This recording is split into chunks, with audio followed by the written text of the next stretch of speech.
Hello everyone, and welcome to Operation Twin Shells.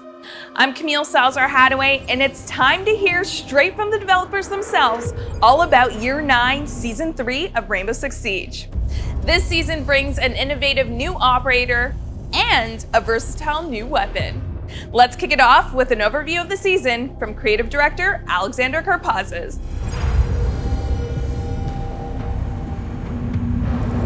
Year 9 Season 3 is all about Operation Twin Shells. But before we jump into that, it's really important that we acknowledge that we heard from you and we haven't met the expectations that you had for Operation New Blood. And we want to reinforce that we are dedicated to this game and that we are putting more resources than ever into it. And you'll start to see that with Operation Twin Shells. Operation Twin Shells is all about the new operator as well, Scopos. This is Kyrie Galanos, who's one of the original operators from Rainbow Six, and she comes with 2 shells that she can control. This is a testament to the creativity of the game and the talent of our team to come up with unique operators like this that are still game changers. We're also introducing updates to anti-cheat and anti-toxicity, which is a major priority for us for the future of the game.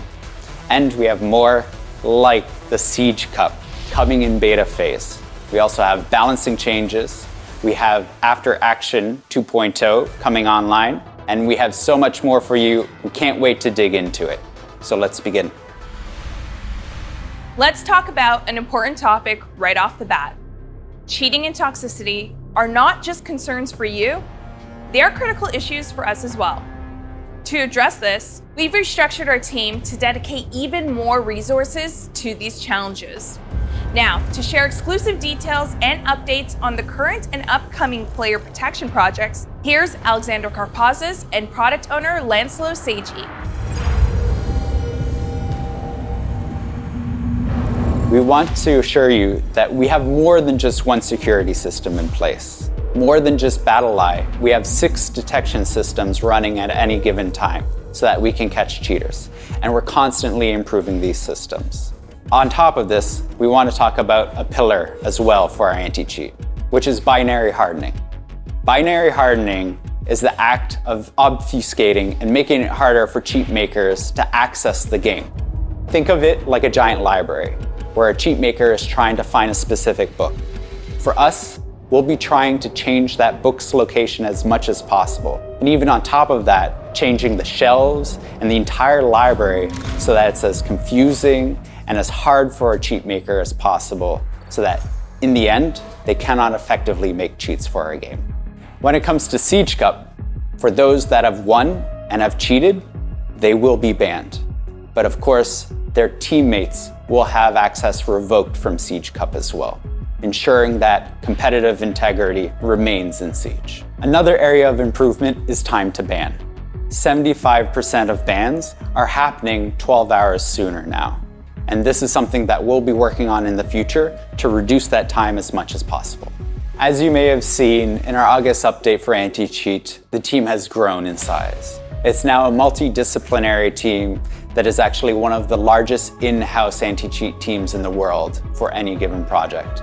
And for us, that means we're totally dedicated to making sure that Siege is the best it can be when it comes to anti-cheat.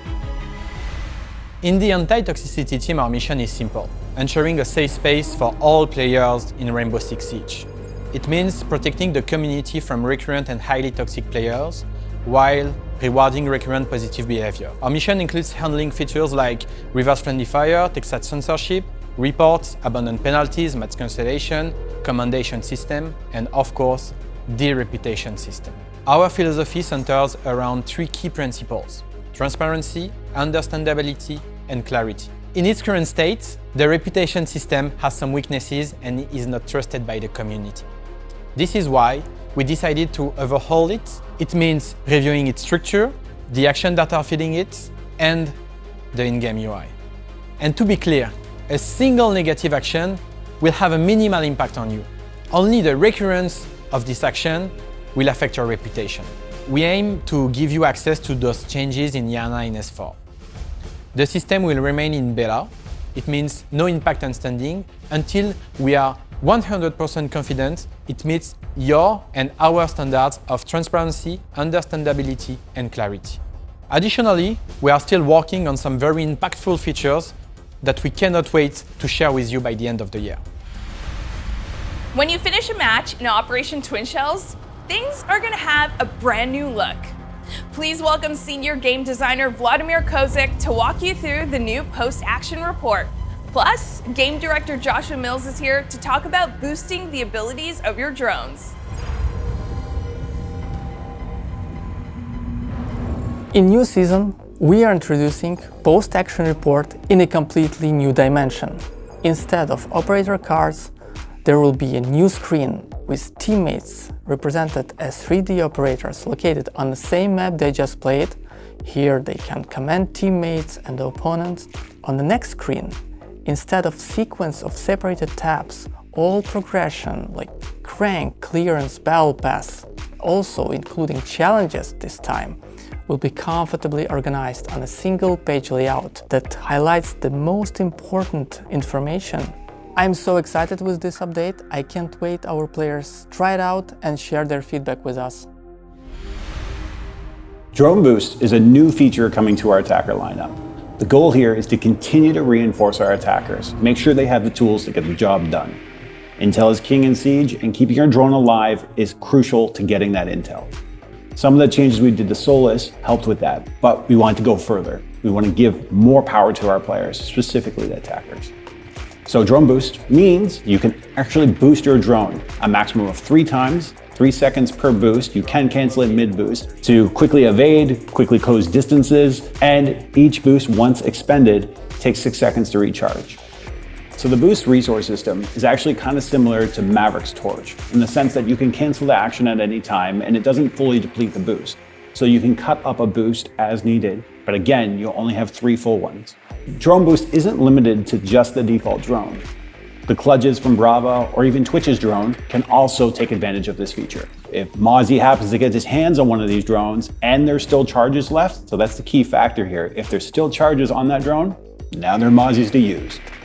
So the future of drones in Siege is really focused on their economy, which means making sure they can survive longer, or at least giving our players the ability and the tools they need in order to make sure their drones can survive longer. They should be used more regularly in the middle and late game of the rounds, and we want to make sure that you have those tools in your arsenal to be able to make things happen. If you like competition, this next update is for you. The new Siege Cup beta is coming this season for select players to test their 5 stacks in intense tournament play. A new reward system is coming as well for both Siege Cup and ranked matches. Plus, a few more interesting updates that live content director Christopher Budgeon is going to tell you all about.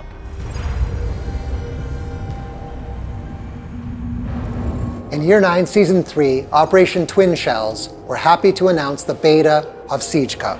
We made the decision to restrict Siege Cup beta to the PC platform because we can be much more reactive. If something happens with the Siege Cup, we can address it much faster than with other platforms.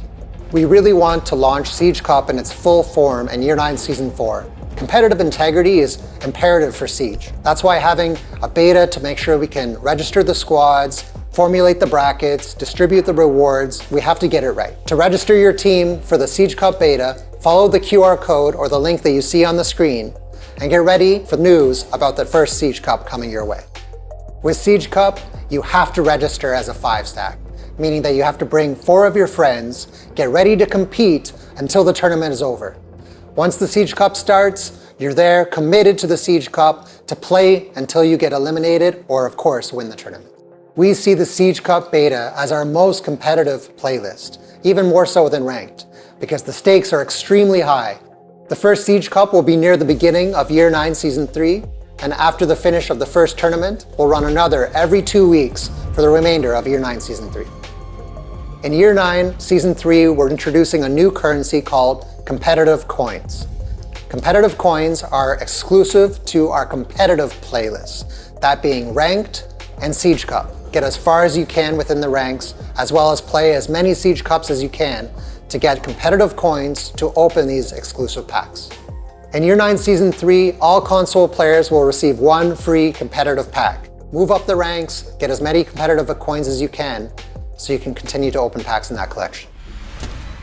Starting in Year 9 Season 3, when you're waiting for your next match, whether it's in Ranked, Quick Match, or even the Siege Cup, you'll be able to enter the shooting range to stay warmed up, ready for your next match. Additionally, we've also added a cover feature within the aiming lane. Now you can have covers pop up from the ground, dummies will hide behind them and take position as you try to eliminate them as you warm up your aim.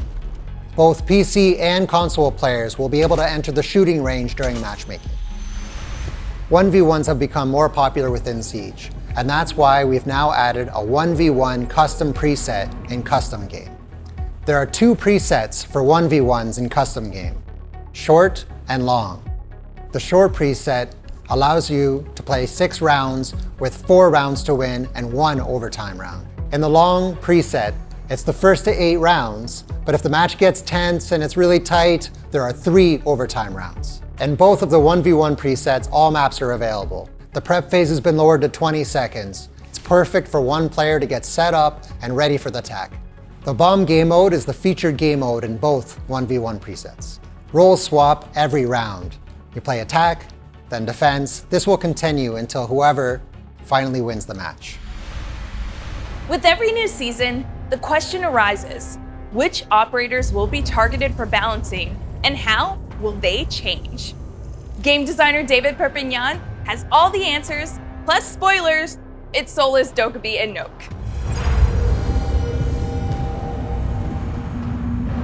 We are implementing the second round of changes for Solis.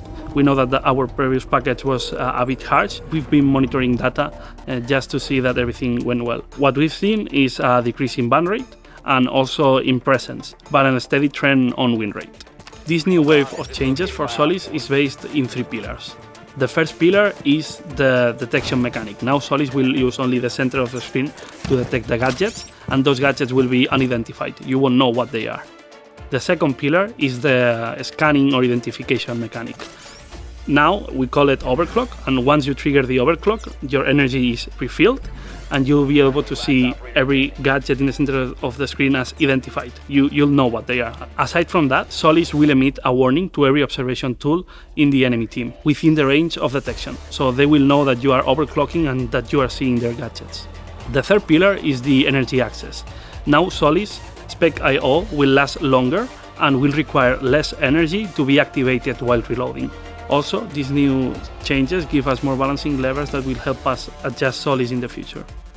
Searching for electronics. Dokkaebi right now can generate a lot of pressures in defenders, specifically at the beginning of the round. That's why we're taking a look to the resource management in her ability. Now, Dokka will start with 0 charges at the beginning of the round and will get one every 45 seconds, but only up to 2 per round. These changes should reduce the pressure on defenders now. They should have more time to prepare their setup. And Dokkaebi, players will be encouraged to survive longer to have a greater impact in the match. Global abilities like Dokkaebi's Logic Bomb have a great impact in the game, and sometimes with little effort from the players. We are aware of this, and we will take a look at it in the future, being part of bigger changes for the game.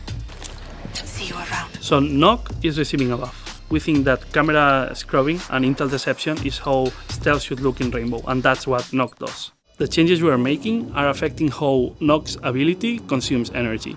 Instead of being time-based, they will be action-based. That means that some actions like walking won't consume any of your energy, but if you sprint or shoot, your energy will be consumed. These changes aim to make Nock more patient. We want Nock to be better at flank watching, cutting rotations, and increasing the uncertainty on defenders. We want them to feel like there's a monster in the house. Nock and Smoke's FMG9 is getting a buff. We are reviewing its recoil to make it more comfortable when you're shooting at longer distances, specifically when you're using magnified scopes. The objective of these changes is to improve the player perception and balance of those operators while keeping the frustrations away. There will be more changes in this season. For example, we are taking a look at the proximity alarm and its synergy with Sentry, and also at the delayed timer for explosions on the Claymore. A big update for Versus AI is coming in Operation Twin Shells, as you'll now be able to play as a defender and face off against a squad of attacker bots. For more, here's AI programmer Ariel Moncha Delaire. Versus AI is a game mode designed for new players to provide them with a safe environment where they can learn and practice before their first ranked experience. In Year 8, Season 4, we introduced Versus AI for the first time. Since then, we keep adding more operators to play with and against, more supported maps, and we keep integrating more AI behaviors. This season will be significant. We're introducing Versus AI 2.0. Given that Siege is an asymmetrical game, we want to give the players the opportunity to play the other side. For the first time, players are going to be able to play the defenders against a full team of AI attackers. The AI attacker team will feature 5 operators: Ash, Thatcher, Termite, Nomad, and Sledge. As a defender, the player will be able to choose between 16 operators, including the new one, Scopos. New players are going to have the opportunity to learn how to react to those attackers' behaviors, but it will also give them some ideas of how to play themselves when it's their turn to play the attackers. Both beginner and advanced game mode are going to offer the full match experience at launch.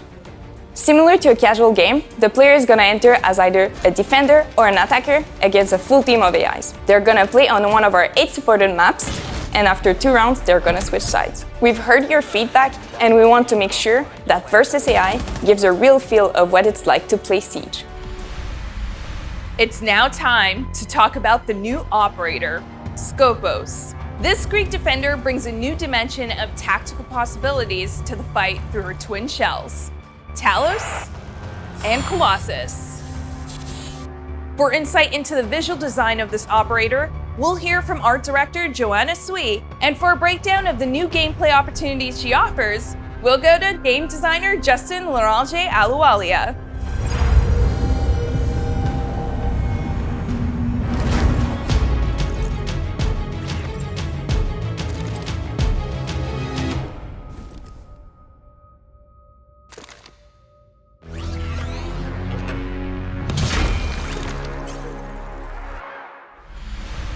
Scopos is from Raven Shield era, and her name is Coris Galanos. Her visual design is really based off of her story background and the trauma that she went through.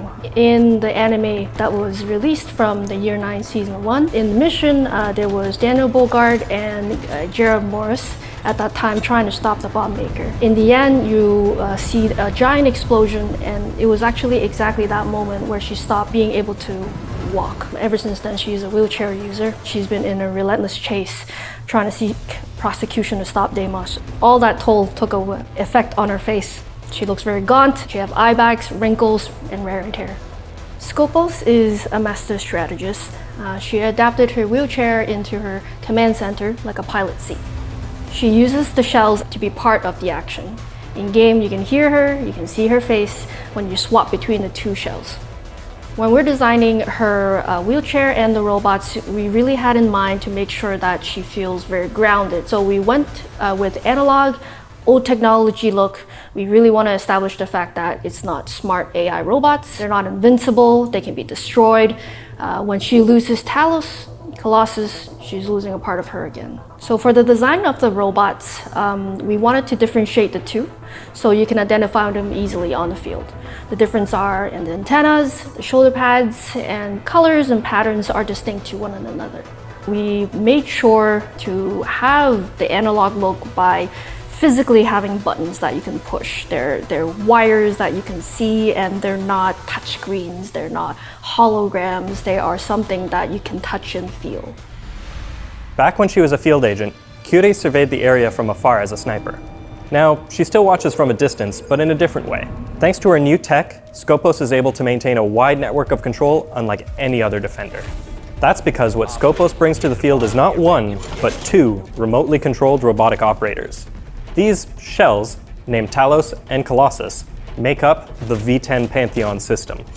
At any given moment, one of Scopos' shells will be in an active state, where it functions like an operator, while the other remains in an idle state, where it functions like a powerful piece of defensive utility. Scopos' control allows her to swap the states of these shells, quickly delivering offensive or defensive power where it's needed most. Scopos' active shell works much like any other operator. It can move, shoot, and use gadgets. It's also Scopos' primary lifeline. If a shell is destroyed while it's active, Kyurie's link is severed, and she's functionally dead for the rest of the round. 2 bodies does not mean 2 lives. Meanwhile, Scopos' idle shell will take on a defensive posture, deploying an integrated shield that functions much like a deployable shield secondary gadget. While in this state, the idle shell can be used as an observation tool by Kyurie and her allies. Additionally, Scopos can access her idle shell's camera directly at any time with the gadget button. While Scopos is looking through her idle shell's camera, she'll have the option to swap shells. Activating the swap sequence will put her active shell into idle mode and put her idle shell into active mode. The only catch is that the active shell needs to be in a position where it can deploy its shield to perform the swap. Scopos' HUD has an indicator that'll make this easier. In fact, Scopos' HUD will display plenty of useful information about both shells, including whether the idle shell is under attack or being affected by an EMP. Scopos is a very tactically oriented operator that requires players to collect data and quickly act on it to maximize her potential. A strong Scopos player is one that makes frequent use of her idle shell to guide the actions of her active shell. For most players, Scopos will likely be a shallow roamer, operating near the bomb site while having the means to extend into a deeper roam or fall back and anchor as needed. If used strategically, she has the power to be one of the most mobile operators in the game. Scopos' idle shell can be a very strong piece of utility.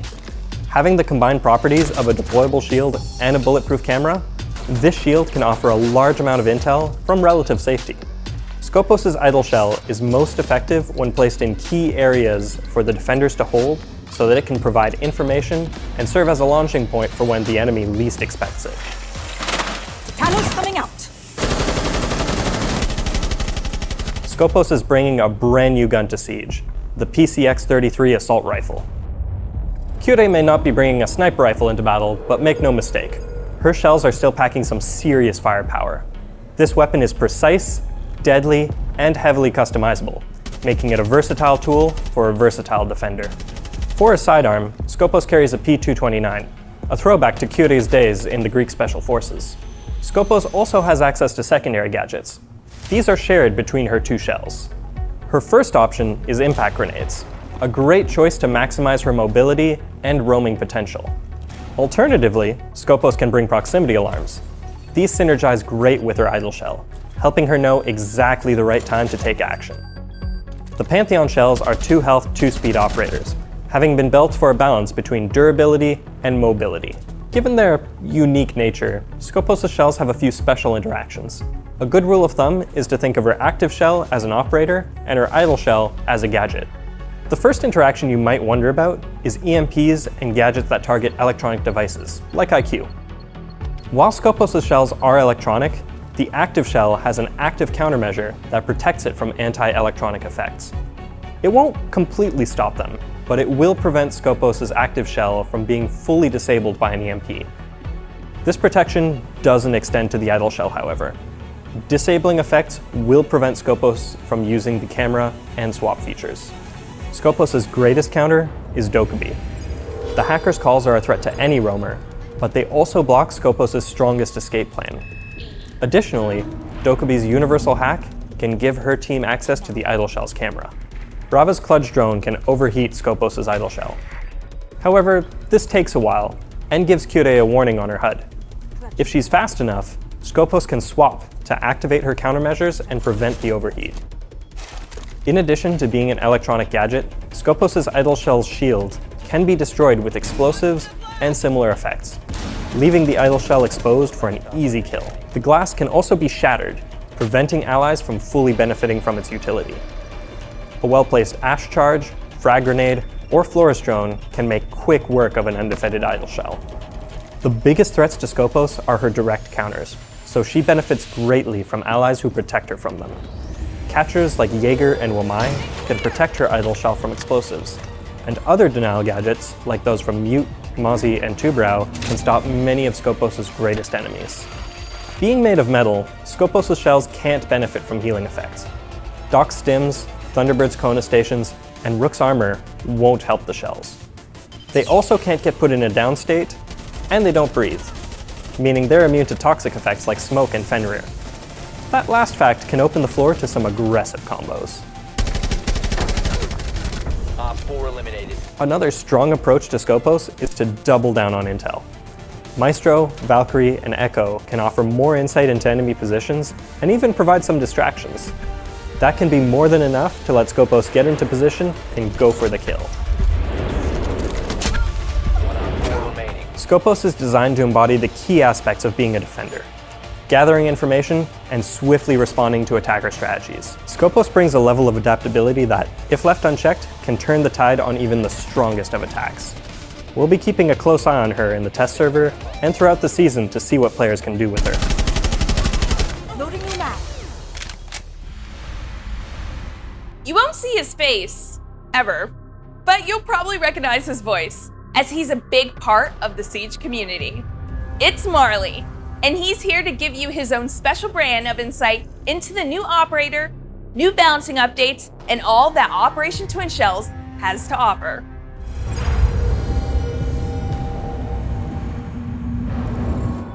First impression of the new operator was definitely, oh, they've broken the game, this is it. But then when you see how it actually plays, it's amazing, it's mind-blowing, and it's definitely the most versatile operator on defense. The new weapon she's got is another assault rifle on defense. I love it, I love that weapon. The best strategy that I've found with the new operator so far is definitely finding my typical mirror window hiding spots on defense and planting one of the shells in the corner and hoping everybody walks right past it and then switching to the shell when needs be, and yeah, the rest is history. During the playtest, the hardest counter that I noticed, definitely feel like Flores drones are a big issue. If you're leaving your body somewhere, it's gonna get destroyed. The balancing changes this season have got me really excited. The changes to Knock are really exciting. I'm going to be playing her completely differently to how I used to. I'm going to be sitting under cameras and yeah, really exciting. And I'm glad to see the new Solace change as well. I think that's a great change. Now you'll know when there's a Solace below when you're droning, and I think that's amazing. Oh, the Siege Cup's going to be another level. So ranked is sweaty and fun and competitive, but Siege Cup is going to bring a whole new level of sweat and passion to Rainbow Six Siege that I can't wait for. Who will I want to challenge in the 1v1 custom match? What a silly question. Jinxie, I'm ready. Overall, I think it's a really refreshing and exciting season. Year 9 Season 3 is bringing what I think is one of the most exciting operators I've seen in a long time. I can't wait to see all the fun and different plays coming from people. And I just think overall, alongside the balancing changes, it's just going to be a great season, and I can't wait for it to launch. And that's the full rundown for Operation Twin Shells, which is hitting the season test server tomorrow. Jump in and see how Scopus, Talus, and Colossus change the way you defend a site. And as always, remember to report issues you encounter while playing to R6Fix for a chance to earn a tidy reward for your efforts. Now, don't leave just yet, because we've got one more thing for you. It's Jaeger in space!